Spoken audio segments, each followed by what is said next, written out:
Well, as you can tell from the video title and all the pictures and GIFs I put in my videos, yeah, I like anime a whole lot. And there's certainly nothing wrong with that in my opinion. And people who do think something is wrong with it probably think it's cringe just to even look at it. Today I'm gonna talk about what makes an anime in my opinion good. Of course you already know that because you clicked on the video. If you're new here, my name is Wari, of course. I make videos on random stuff I like to talk about, so yeah. Now that we got that out the way, let's get right into the video. But there's a lot of good anime and there's a lot of bad anime out there. But the good ones can send a very strong theme or message behind it all. Like when I finished watching Evangelion for the first time. Me along a few friends of mine went to a screening that showed the last 2 episodes of Evangelion. Spoilers ahead, by the way. Like watching the final episode of Evangelion, I was like, bro, what the hell is this? Then at one point, my friend just told me, yeah, it's supposed to be metaphorical. Then it all came together. Like that one part where they showed a movie theater within Shinji's thoughts. He was escaping reality, just like we were escaping reality watching an anime TV show. It took me a while to really comprehend what the fuck was going on. So I was able to put the pieces together and see what they were going for. I was like, wow, Evangelion is a pretty good show, all in all. Still don't get why everyone had to turn into fucking orange juice though. Or why Shinji was trying to strangle the freak out of Asuka in the end. In the end, I still liked it. Because it really made me think about the message and the theme of it all. And that is what a really good anime should strive to do. Make you think about it at the end. By the way, the opening for Evangelion is freaking phenomenal. Aside from that, what makes an anime great? I mean, there's a lot of factors, characters, stories, setting, the animation, character design. But I'm going to talk about my big factors when it comes to a really good anime, which is characters. I'm not going to sit through 24 episodes with a stupid ass, dumb ass main character. Unless if it's really funny, then I could tolerate it. I'm just going to say this right now. The main character in ReZero is just bad. I just don't like him. I get that he was dying so much, so he's losing his shit a lot, but holy crap, man. I tried watching it again, and once I reached episode 14, I just stopped because I didn't feel like watching it anymore.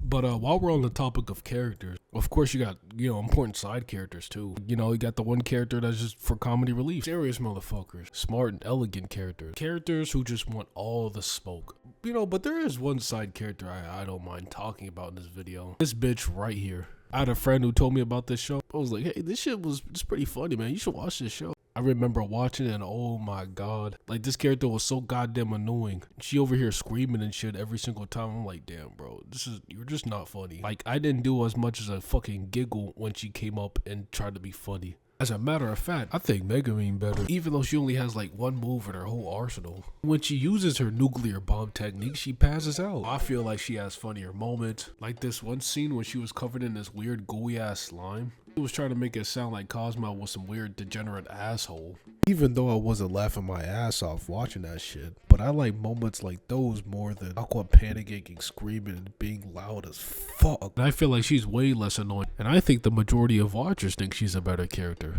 I mean, I guess that's why they gave her own show over everyone else. But I'm not gonna make this whole video into a reason why I fucking hate this character. A good side character could help carry a story in an engaging way towards the audience. And actually hold some significance to the story itself. Unlike some characters. Sakura from Naruto. So I'm going to move on to my next point, the animations and design. Now, I'm not going to delve too deep in this topic because I feel because their design doesn't have to be that good. It could be okay in my opinion. It's not a huge factor. Everything else is good and the animation isn't so bad to where it's just it hurts my eyes. I'm fine with it because at the end of the day, if the show is not enjoyable and fun to watch, I'm not watching it. Regardless of how good it looks. Just take a look at Minecraft. The graphics aren't that good, but still. It's sitting at one of the most popular games in the world. It's like the old saying, don't judge a book by its cover. Because having such a closed mindset is just no good. And I feel like that's something we can all agree to. I feel like we can also agree that some of the fighting in anime can be really good at times. The moves they execute, the cinematography, the build up towards fights. These are just one of the many things that can make a fight scene in an anime really good. But of course, there's not always fighting. There's tons of good anime out there that doesn't even have a fight scene. It could be like a protagonist trying to solve a mental problem they've been facing for so long, or some sort of fear they've been struggling to overcome for so long. Like a show I've been watching recently, Horiyama. Wait, I meant Horimiya. You know, and as someone who started watching shonen anime for most of his life, I decided to shift my attention towards other anime that isn't shonen, you know, more closer to slice of life or romance. And I gotta say, when I found this show on Crunchyroll, and after watching the whole first to last episode, it made me want to broaden my horizons more. Way more shows than just shonen. I think this show was a good first step to take as far as getting into romance. I think it was pretty fucking good. Now allow me to explain this show, or a brief overview.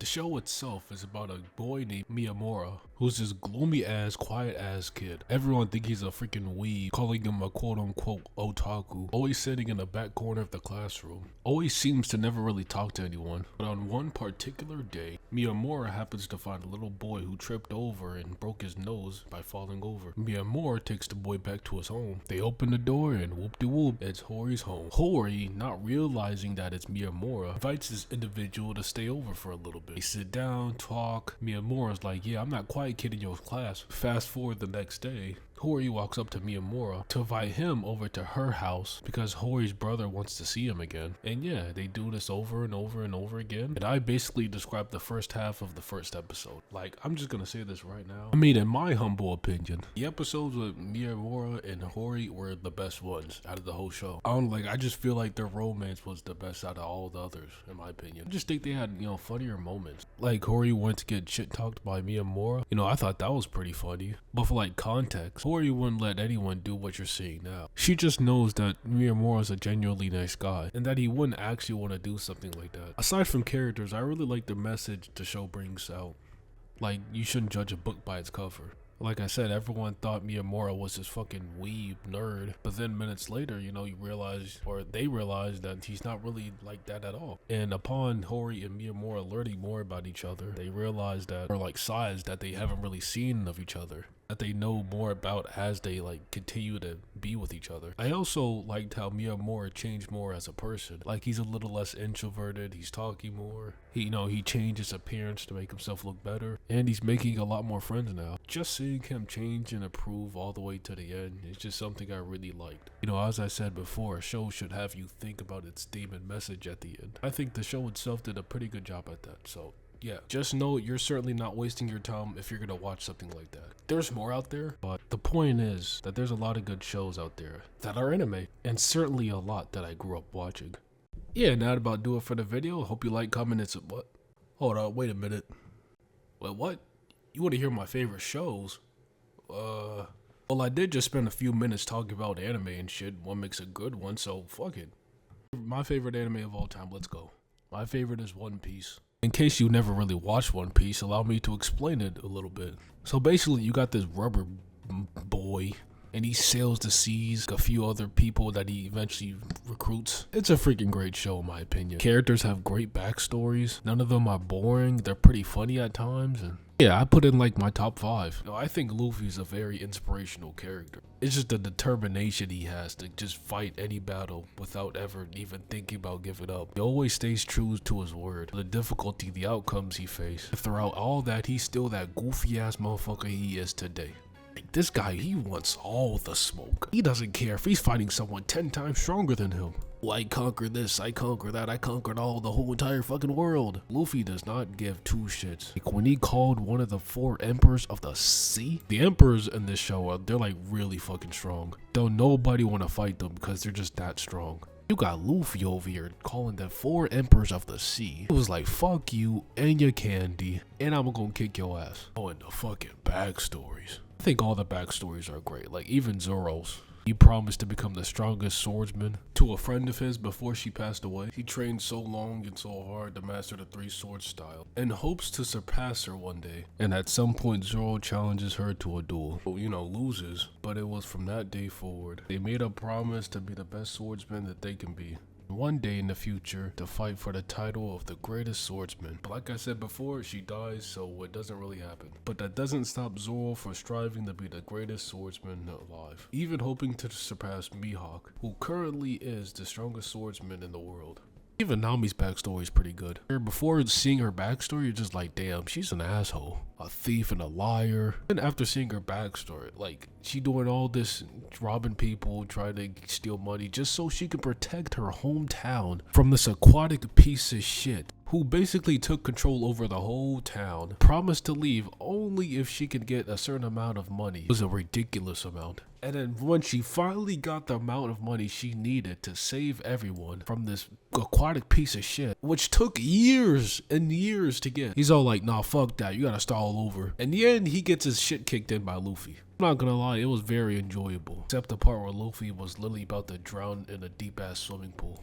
Yeah, and after seeing all that, it really made me like Luffy and Nami and everyone else more as a character. And even though I listed like 2 characters' backstories, everyone else has a pretty good backstory. Everyone in Luffy's crew, like, they're just great characters in my opinion. They all have aspirations and dreams and why they want to go out to sea. But don't even get me started on the fights. You know when I said that the best parts in anime could be the fighting too?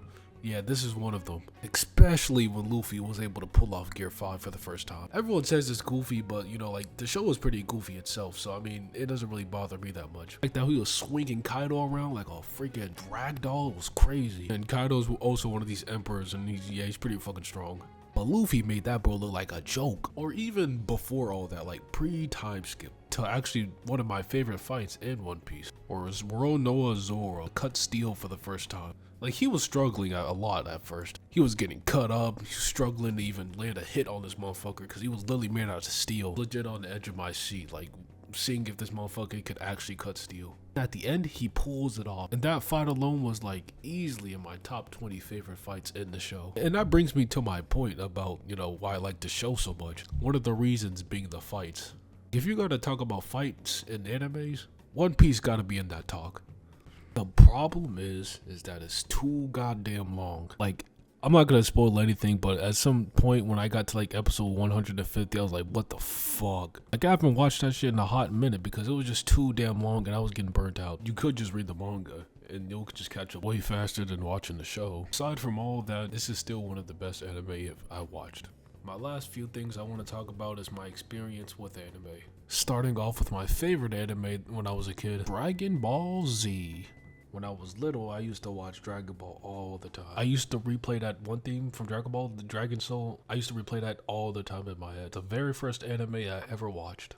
And while I was in middle school, I used to draw like comics of people going Super Saiyan. You know, I showed someone one of my comics before. They thought it was weird, but you know, I didn't care. In fact, I don't think there was anyone in my class who liked anime as much as I did. I was only watching like just a few back then, 2 or 3. And as I said before in a previous video, everyone thought it was pretty cringe. But thinking back at it, I had some pretty cringe moments myself. But a quote I heard from someone that I don't remember their name: don't kill the part of you that's cringy, kill the part of you that cringes. Anyways, I hope you enjoy my babbling. Hope you enjoyed my video. Make sure to like, comment, and subscribe if you enjoyed my content. And yeah, see you in the next video. Peace.